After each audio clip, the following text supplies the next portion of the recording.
जी नाज़रीन, ये भारत के मनाज़र हैं और इसमें उनके अरकान असम्बली भी शामिल हैं जो हल्फ उठा रहे हैं कि भारत माता को, इसको अखंड भारत किस तरीके से बनाया जाए। और जो हालात हो रही है सब मुसलमानों के ऑलरेडी वहाँ पर मौजूद हैं और जिस तरह का सलूक उनके साथ हो रहा है, ये नहीं कि जो छोटे लोग हैं, बड़े ओहदों पर बैठे हुए लोग हैं, उनके साथ जिस तरह के हैं, एक्टर्स हैं हमारे साथ, उनके मुसलमान हैं, उनके साथ जो सलूक है इनका। और ये जो जो लाइन है मोदी साहब की लाइन और जिसके ऊपर वो चल रहे हैं, इसका कोई रोक है कहीं, इसका कोई दरवाजा? उसकी वजह यह है कि बहुत मुश्किल है। देखें 1921 में जब संगठन तहरीक आई है तो बरसगीर में 7 करोड़ मुसलमान थे और 22 करोड़ हिंदू थे। अच्छा जी। और एक शख्स का नाम था पंडित मदन मोहन मालवीय। इसने संगठन तहरीक शुरू की थी। संगठन तहरीक थी, ये कहती थी कि 22 करोड़ हिंदुओं को 7 करोड़ मुसलमानों से खतरा है। अंग्रेज आ चुका हुआ था और कहते थे कि हम इनका मुकाबला करेंगे गांव में, देहातों में, खंजर से, चाकू से, तलवार से, जिस तरह भी होगा हम एक काम करेंगे। लेकिन उसके साथ साथ 1921 में एक और शख्स था, स्वामी दयानंद सरस्वती। उसने एक तहरीक लगाई थी, शुद्धि। शुद्धि कहते हैं पाकीज़ा करना किसी शख्स। उन्होंने कहा था कि देखिए वो नस्लें जो सदियों से बरसगीर पाक हिंद में आबाद थीं, जैसे मसलन राजपूत हैं, जैसे मसलन इस तरह के और 2-3 छोटे छोटे जाट हैं, ये लोग हैं, ये जो मुसलमानों की आमद की वजह से दलित जो थे, ये मुसलमानों की आमद के मुसलमान हो गए थे और राजे महाराजाओं को छोड़ गए थे, इनको हम वापस पाकीज़ा करेंगे, धर्म में लेके आएंगे। तो 1921 के अंदर इन दोनों तंजीमों का, दोनों का मोटो एक था, लेकिन दोनों के जो थे तरीक़ेकार मुख्तलिफ थे। शुद्धि से जो बच निकलता था उसको संगठन पकड़ लेती थी और जो संगठन से भी निकलता था उसको फिर इलाका बदल कर दिया जाता था। इसी के अंदर से एक शख्सियत थी जिसने हिंदुत्व किताब लिखी थी, वो नाम था सावरकर। और सावरकर ने जो किताब लिखी थी उसकी बुनियाद पे 1925 में ये जो अभी ये लोग नजर आ रहे हैं, एक इलाका था शहर नागपुर। अच्छा। नागपुर में अपनी एक मुसल्लह तंजीम कायम की थी जिसका नाम था विश्व हिंदू परिषद। और विश्व हिंदू परिषद के आगे फिर 2 छोटे छोटे धड़े थे, जिनमें एक राष्ट्रीय सेवक संघ और एक था बजरंग दल और एक औरतों की बजरंग दल थी। ये तीनों चारों इनको बाकायदा उन्होंने ट्रेनिंग करने के साथ साथ उन्होंने कहा था कि असल मसला ये है कि हम इस बरसगीर पाक व हिंद के अंदर किसी मुसलमान की शक्ल देखना भी पसंद नहीं करते, क्योंकि उन्होंने हमारे पूरे के पूरे इस पूरे खित्ते का सत्यानाश किया है, इसको भ्रष्ट कर दिया है, इसको नापाक कर दिया है। और जिस तरह रसोई को पाक करने के लिए गंगा जल होता है, इस तरह मुसलमानों को पाक करने के लिए मुसलमानों का खून होना चाहिए। जब तक वो खून नहीं बहता उस वक्त तक ये ठीक नहीं होती। तो जो तो मुसलमान हो जाता है उसको रख लेते हैं, लेकिन उन लोगों के हम हिंदू होने को भी नहीं मानते। अगरचे कि अब वो एक जाफरी साहब हैं जो कि उनको शिया वक्फ के सरबराह थे, वो उनको मान लिया वसीम जाफर उनको मान लिया है। एक और साहब है वो भी गए हैं। हाँ वो एक और, हालांकि वो जाट हैं ना वराई हैं, वो तो सादात में से हैं। नौज़ बिल्लाह ये सूरत हाल आ गई है मुसलमानों के ऊपर। तो लेकिन उसके बावजूद भी इन्होंने कहा था इनको हमने बाहर निकालना है, या तो बाहर अरब में फेंक देना, ये वापस अफगानिस्तान चले जाएं या ईरान चले जाएं, सऊदी अरब चले जाएं, जहाँ जाना चाहें चले जाएं, ये कहीं सरजमीन पर नहीं रहेंगे। 1925 के अंदर उन्होंने सबसे पहले एक कानून तोड़ा था अपने आप को साबित करने के लिए, और कानून अंग्रेज़ का बनाया हुआ ये था कि किसी मस्जिद के सामने से गुजरते हुए अगर कोई रथ यात्रा है या कोई और चीज़ है या कोई इवन जुलूस है, अच्छा, या कोई इवन शादी की तकरीब है, तो मस्जिद के सामने से नफीरियाँ और बांसे और बाजे और ये बंद कर दिए जाएंगे। मस्जिद गुजर जाए तो फिर उसके बाद आप बेशक उसको बजा सकते हैं।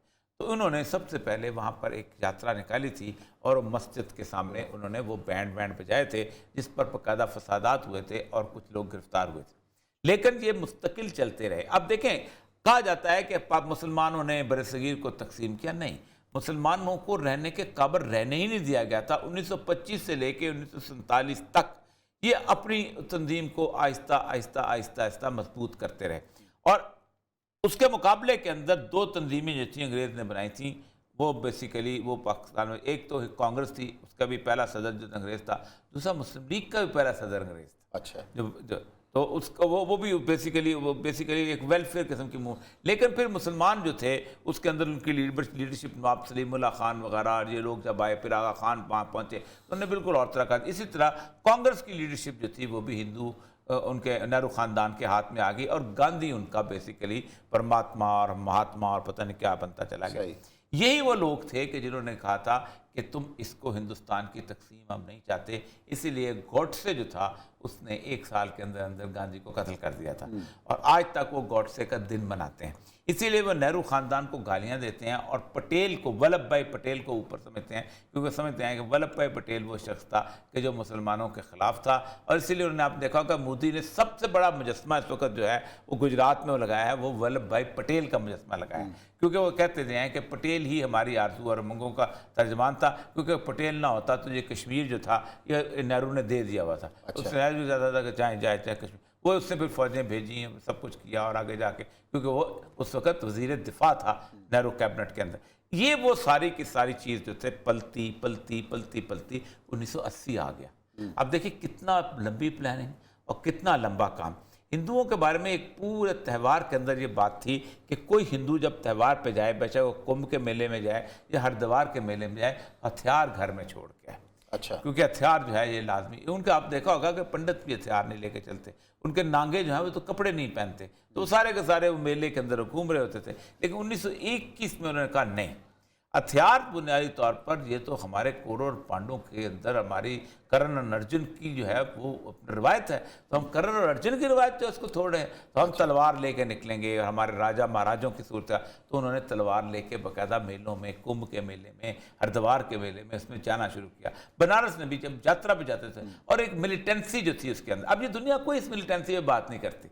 ठीक उसके बाद हुआ ये कि फिर उन्होंने मिलिटेंसी को डेमोक्रेसी की शक्ल दी और 1982 के अंदर उन्होंने अपनी एक तंजीम बनाई जिस नाम का था भारतीय जनता पार्टी, बीजेपी। और भारतीय जनता पार्टी बीजेपी जो थी उसके कहा था हम नरेंद्र मोदी को नहीं ला सकते, हमें एक शानदार से फेस चाहिए। तो उन्होंने एक शायर आदमी को लेके, उसका नाम था वाजपेयी, वो शायरी करता था, ये करता था, लेकिन और फिर अडवाणी उसके साथ रखा कि कहीं मसला हो तो ख़राब ना हो। लेकिन वोट फिर भी नहीं मिले। वोट कब मिले? जब उन्होंने बाबरी मस्जिद को गिराया।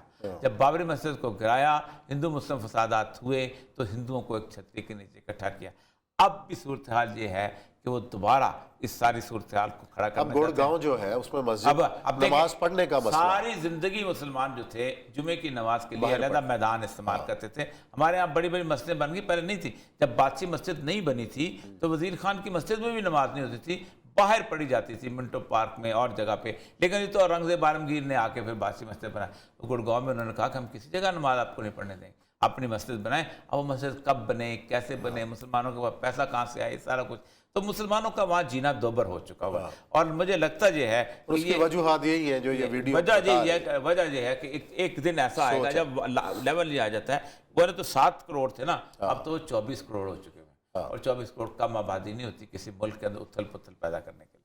बिल्कुल ऐसे ही है। लेकिन यहाँ ब्रेक ले रहे हैं, ब्रेक के बाद आएंगे और एक और अहम इशू है, वो है बांग्लादेश पर अमेरिका की नई पाबंदियाँ, उसके क्या असरात खित्ते पर होने वाले हैं, इस पर करेंगे बात ब्रेक।